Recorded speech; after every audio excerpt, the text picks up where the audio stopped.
Assalamualaikum warahmatullahi wabarakatuh. Selamat pagi dan semoga sehat selalu untuk kita semua. Yang terhormat Ibu Rofikotul Aini, MPDI, selaku dosen mata kuliah Pendidikan Pancasila dan Kewarganegaraan, serta teman-teman yang berbahagia. Alhamdulillah, puji syukur kehadirat Allah Subhanahu wa Ta'ala yang telah memberikan rahmat dan hidayahnya serta nikmat kesempatan sehingga bisa mengikuti perkuliahan online di masa pandemi. Sholawat serta salam kita curahkan kepada junjungan kita Nabi Agung Muhammad SAW. Mudah-mudahan kita mendapatkan syafaatnya di yaumil akhir nanti. Amin. Pada kesempatan kali ini, kami dari kelompok 3 dengan nama anggota 1. Nuni Rizky Amalia, NIM 2121102, 2. Ayu Normalita, NIM 2121103, 3. Linda Tri Lestari, NIM 2121104 akan melakukan presentasi dengan judul Negara dan Warga Negara Indonesia yang meliputi 1. Unsur negara, 2. Asal mula terjadinya negara, 3. Sifat dan bentuk negara, 4. Lembaga-lembaga negara, 5. Hak dan kewajiban warga negara, 6. Karakteristik warga negara yang demokratis.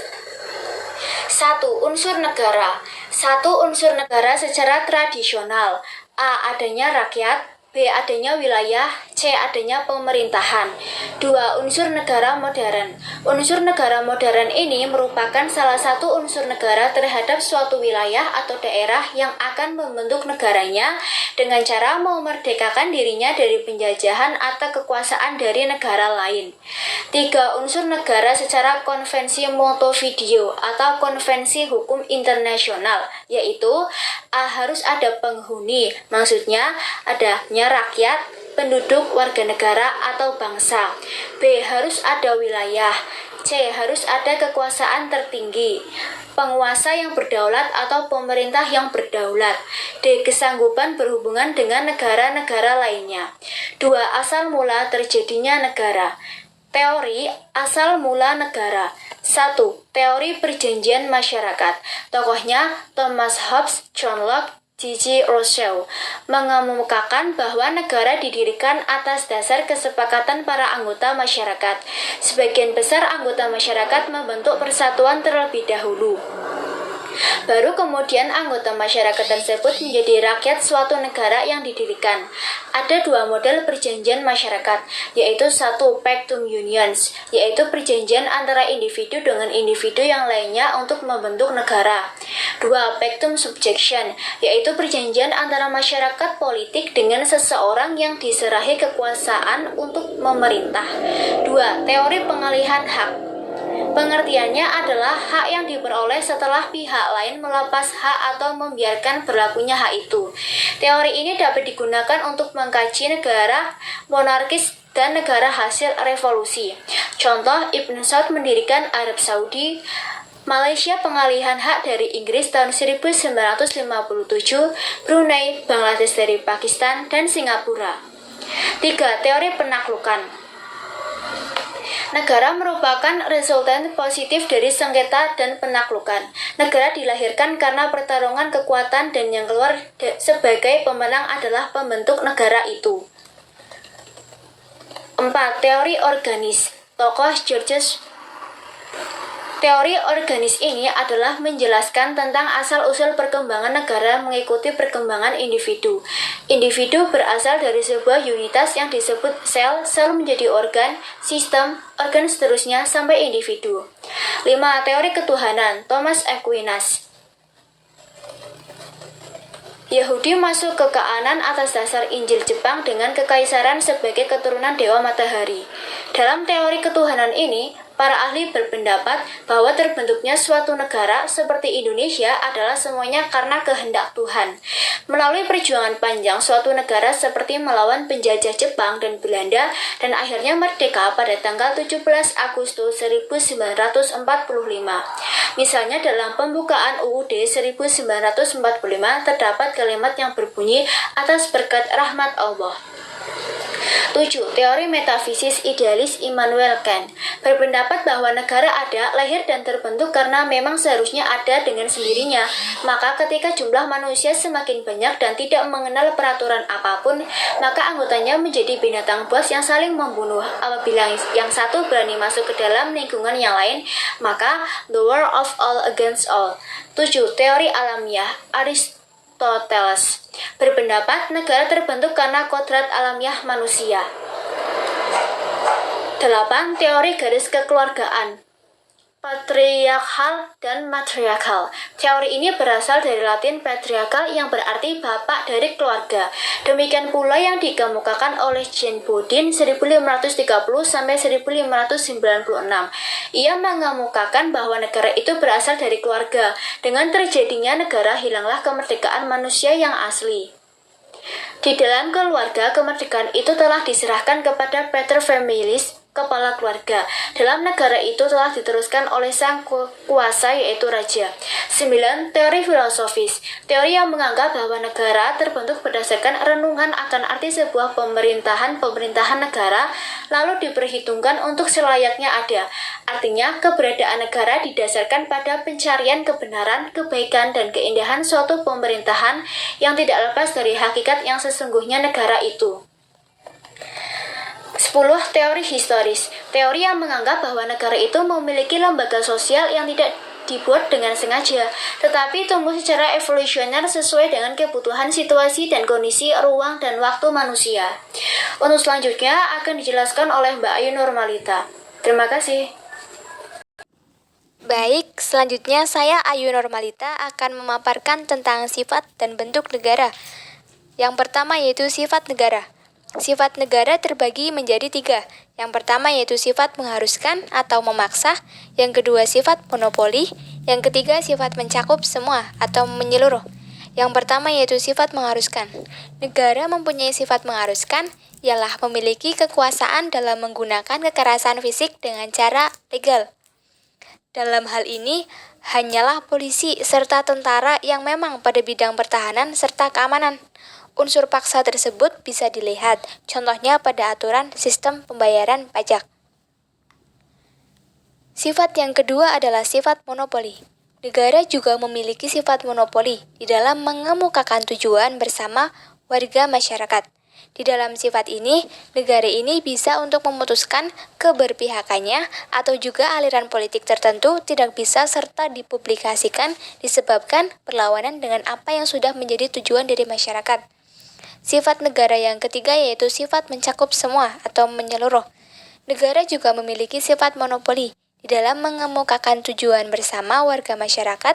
Di dalam sifat ini, negara ini bisa untuk memutuskan keberpihakannya atau juga aliran politik tertentu tidak bisa serta dipublikasikan disebabkan perlawanan dengan apa yang sudah menjadi tujuan dari masyarakat.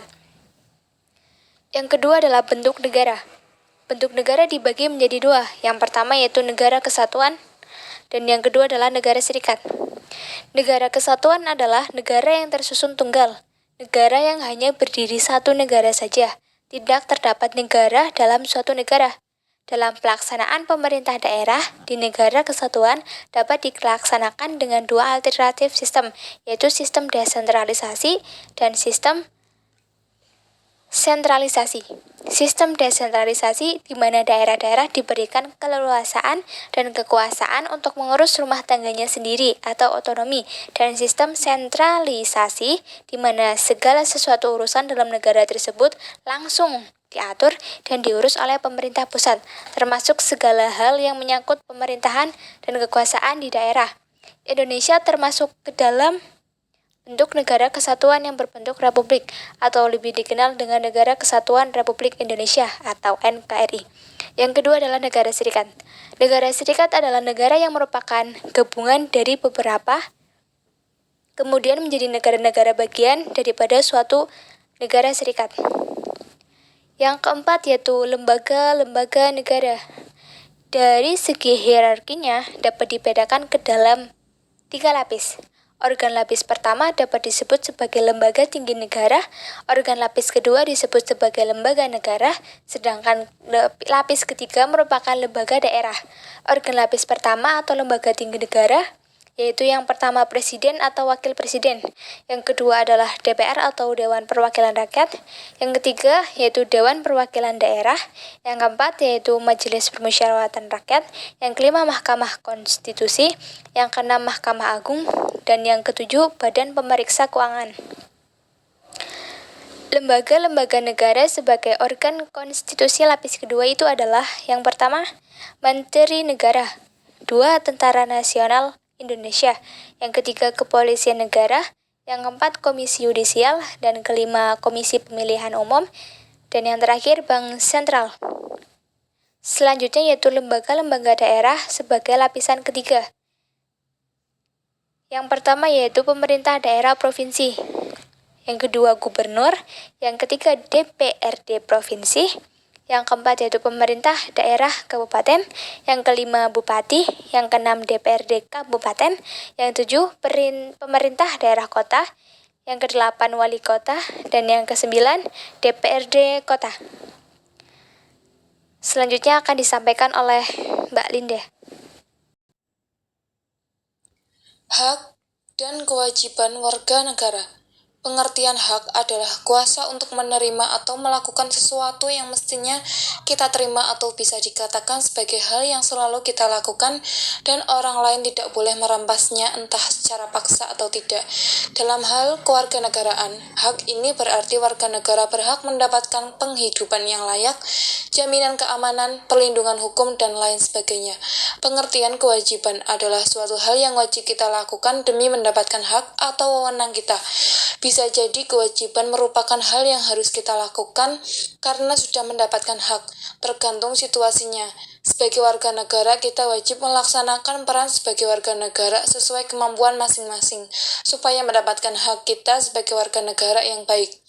Dapat diketahui bahwa hak dan kewajiban ini merupakan hal yang tidak boleh dipisahkan, namun dalam pemenuhannya harus seimbang. Kalau tidak seimbang, bisa terjadi pertentangan dan bisa saja menempuh jalur hukum.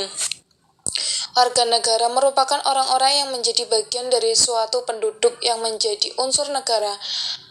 A.S. Hikam mendefinisikan bahwa warga negara yang merupakan terjemahan dari citizenship adalah anggota dari seluruh komunitas yang membentuk negara secara singkat. Kurniat Moes juga mendefinisikan warga negara sebagai anggota negara. Sebagai anggota negara, warga negara memiliki kedudukan khusus terhadap negara. Ia memiliki hubungan hak dan kewajiban yang bersifat timbal balik terhadap negaranya. Dalam konteks Indonesia, istilah warga negara sesuai dengan Undang-Undang Dasar 1945 Pasal 26 yang dimaksudkan untuk bangsa Indonesia asli dan bangsa lain yang disahkan undang-undang sebagai warga negara. Selain itu, sesuai dengan Pasal 1 Undang-Undang Nomor 22 Tahun 1958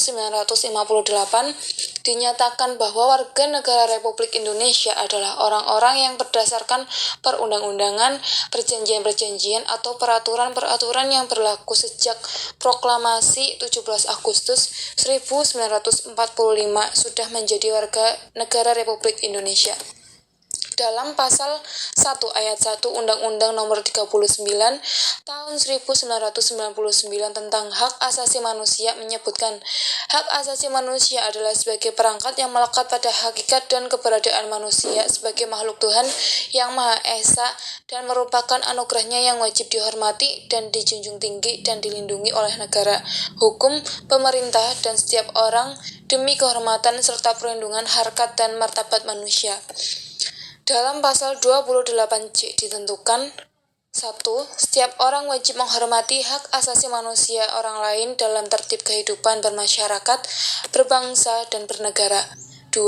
Dalam menjalankan hak dan kebebasannya, setiap orang wajib tunduk kepada pembatasan yang ditetapkan dengan undang-undang dengan maksud semata-mata untuk menjamin pengajuan serta penghormatan atas hak dan kebebasan orang lain dan untuk memenuhi tuntutan yang adil sesuai dengan pertimbangan moral, nilai agama, keamanan, dan ketertiban umum dalam suatu masyarakat demokrasi. Hak dan kewajiban warga negara Indonesia tercantum dalam pasal 27 sampai pasal 34 Undang-Undang Dasar 1945. Beberapa hak warga negara Indonesia antara lain sebagai berikut. A. Hak atas pekerjaan dan penghidupan yang layak. B. Hak membela negara. C. Hak berpendapat. D. Hak kemerdekaan memeluk agama. E. Hak mendapatkan pengajaran. E. Hak untuk mengembangkan dan memajukan kebudayaan nasional Indonesia. G. Hak ekonomi untuk mendapatkan kesejahteraan sosial. H. Hak mendapatkan jaminan keadilan sosial. Selain itu, ditentukan pula hak dan kewajiban negara terhadap warga negara. Beberapa ketentuan tersebut antara lain sebagai berikut. A. Hak negara untuk ditaati hukum dan pemerintah. B. Hak negara untuk dibela. C. Hak negara untuk menguasai bumi, air, dan kekayaan untuk kepentingan rakyat. D. Kewajiban negara untuk menjamin sistem hukum yang adil. E. Kewajiban negara untuk hak asasi warga negara. F. Kewajiban negara mengembangkan sistem pendidikan nasional untuk rakyat. G. Kewajiban negara memberi jaminan sosial. H. Kewajiban negara memberikan kebebasan beribadah. Berikut hak dan kewajiban warga negara berdasarkan Undang-Undang Dasar 1945. 1. Dalam pembukaan Undang-Undang Dasar Negara Republik Indonesia tahun 1945, yaitu hak warga negara untuk merdeka dan bebas dari penjajahan. Hal ini tercantum jelas dalam pembukaan Undang-Undang Dasar 1945 karena Indonesia mendukung penghapusan penjajahan di dunia yang tidak berperi kemanusiaan dan berperi keadilan. 2. Pasal 6 ayat 1 Undang-Undang Dasar Negara Republik Indonesia 1945. Hak warga negara untuk menjadi presiden dan wakil presiden. Setiap warga negara Indonesia berhak untuk menjadi presiden dan wakil presiden yang pelaksanaannya diatur lebih lanjut dalam undang-undang. 3. Pasal 23A Undang-Undang Dasar Negara Republik Indonesia 1945. Kewajiban negara membayar pajak terhadap negara. Negara berhak untuk memungut pajak dan pungutan resmi lainnya kepada warga negara sesuai dengan undang-undang yang berlaku di Indonesia. 4. Pasal 26 ayat 1 yang menjadi warga negara adalah orang-orang bangsa Indonesia asli dan orang-orang lain yang disahkan dengan undang-undang sebagai warga negara. Dan pada ayat 2, syarat-syarat mengenai kewarganegaraan ditetapkan dengan undang-undang. 5. Pasal 27 ayat 1. Segala warga negara bersamaan dengan kedudukannya di dalam hukum dan pemerintahannya wajib menjunjung hukum dan pemerintahan itu. Pada ayat kedua, tiap-tiap warga negara berhak atas pekerjaan dan penghidupan yang layak bagi kemanusiaan. 6. Pasal 28. Kemerdekaan berserikat dan berkumpul, mengeluarkan pikiran dengan lisan dan sebagainya ditetapkan dengan undang-undang. 7. Pasal 30 ayat 1. Hak dan kewajiban warga negara untuk ikut serta dalam pembelaan negara. Dan ayat kedua menyatakan pengaturan lebih lanjut diatur dengan undang-undang. 8. Pasal 27 ayat 1 Undang-Undang Dasar Negara Republik Indonesia 1945. Hak warga negara untuk memiliki kedudukan sama dalam hukum. Hukum berlaku bagi semua warga negara tanpa terkecuali. 9. Pasal 27 ayat 1 Undang-Undang Dasar Negara Republik Indonesia 1945. Kewajiban warga negara untuk menjunjung tinggi hukum. Warga negara wajib untuk mematuhi hukum yang berlaku di Indonesia. 10. Pasal 27 ayat 1 Undang-Undang Dasar Negara Republik Indonesia 1945. Hak warga negara untuk mendapatkan penghidupan yang layak dan mengusahakan suatu usaha untuk mencapai tujuan tersebut. F. Karakteristik warga negara yang demokratis. Karakter bangsa dapat dimaknai sebagai nilai-nilai keutamaan yang melekat pada setiap individu warga negara dan kemudian mengejawantah sebagai personalitas dan identitas kolektif bangsa. Karakter bangsa dalam hal ini berfungsi sebagai kekuatan mental dan etik yang mendorong suatu bangsa merealisasikan cita-cita kebangsaannya dan menampilkan keunggulan-keunggulan komparatif, kompetitif, dan dinamis di antara bangsa-bangsa lain. Karena itu, menurut rumusan tersebut, manusia Indonesia yang berkarakter kuat adalah manusia yang memiliki sifat-sifat religius, moderat, cerdas, dan mandiri. Inilah karakter demokratis khas Indonesia yang perlu dibangun dalam program pembangunan karakter bangsa. Keterhubungan antara pendidikan dan demokrasi telah membuka dunia luas dengan minat baru terhadap pendidikan kewarganegaraan. Patrick Samsuri tahun 2012 mengungkapkan bahwa pendidikan kewarganegaraan harus mampu mengembangkan komponen kompetensi karakter demokratis warga negara, yaitu pengetahuan kewargaan dan pemerintahan demokrasi, kecakapan kognitif dan dari kewargaan demokratis, kecakapan partisipasi dari kewargaan demokratis, dan keutamaan karakter kewargaan demokratis. Dalam pandangan lain, Winata Putra tahun 2012 mengajukan 5 hal yang perlu dilakukan dalam rangka pembentukan karakter demokratis warga negara melalui pendidikan kewarganegaraan paradigma baru. 1. Memberikan perhatian yang cermat dan usaha yang sungguh-sungguh pada pengembangan pengertian tentang hakikat dan karakteristik aneka ragam demokrasi. 2. Mengembangkan kurikulum atau paket pendidikan yang sengaja dirancang untuk memfasilitasi siswa agar mampu mengeksplorasi bagaimana cita-cita demokrasi telah diterjemahkan ke dalam kelembagaan dan praktik di berbagai belahan bumi dan dalam berbagai kurun waktu pada tataran nasional.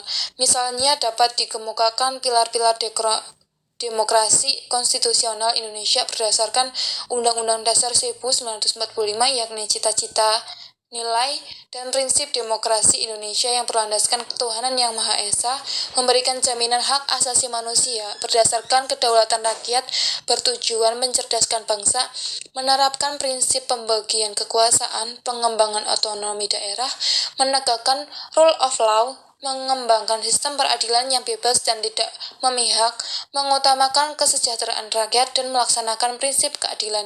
Perlu menjadi catatan bahwa isi kurikulum tersebut bukan sekadar agar siswa belajar tentang demokrasi, namun harus memungkinkan siswa belajar berdemokrasi. 3. Tersedianya sumber belajar yang memungkinkan siswa mampu mengeksplorasi sejarah demokrasi di negaranya untuk dapat menjawab persoalan apakah kekuatan dan kelemahan demokrasi yang diterapkan di negara secara jernih. 4. Tersedianya sumber belajar yang dapat memfasilitasi siswa untuk memahami penerapan demokrasi di negara lain sehingga mereka memiliki wawasan yang luas tentang ragam ide dan sistem demokrasi dalam berbagai konteks. Ketersediaan sumber belajar yang memadai menjadi hal penting dalam pembentukan karakter demokratis warga negara. Dewasa ini sumber-sumber belajar seperti media cetak, elektronik, maupun online dapat mudah diperoleh.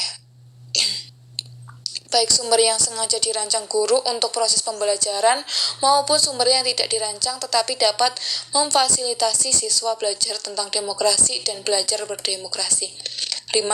Dikembangkannya kelas sebagai laboratorium demokrasi atau democratic laboratory. Lingkungan sekolah sebagai mikrokosmos of demokrasi dan masyarakat luas sebagai open global classroom yang memungkinkan siswa dapat belajar tentang demokrasi dalam situasi yang demokratis dan untuk tujuan melatih diri sebagai warga negara yang demokratis. Karakteristik warga negara yang demokratis dalam perspektif Pancasila memiliki pola sikap dan perilaku dalam berpartisipasi di kehidupan berbangsa dan bernegara antara lain yaitu 1. Religius tidak sekuler apalagi ateis. 2. Memiliki toleransi. 3. Adil dalam arti tidak diskriminatif atau humanistis. 4. Anti-imperialisme atau kolonialisme. 5. Memiliki komitmen untuk mewujudkan kemakmuran bersama. 6. Memiliki solidaritas dan kawan yang tinggi sebagai sesama anak bangsa. 7. Menghargai pluralisme. 8. Menyerasikan antara kepentingan pribadi dengan kepentingan umum. 9. Menolak liberalisme, kapitalisme, dan neoliberalisme. 10. Mengedepankan musyawarah untuk mufakat dalam mengambil keputusan terhadap masalah yang menyangkut kepentingan bersama. 11. Komitmen terhadap konstitusi dan nilai-nilai luhur yang berlaku dalam kehidupan masyarakatnya.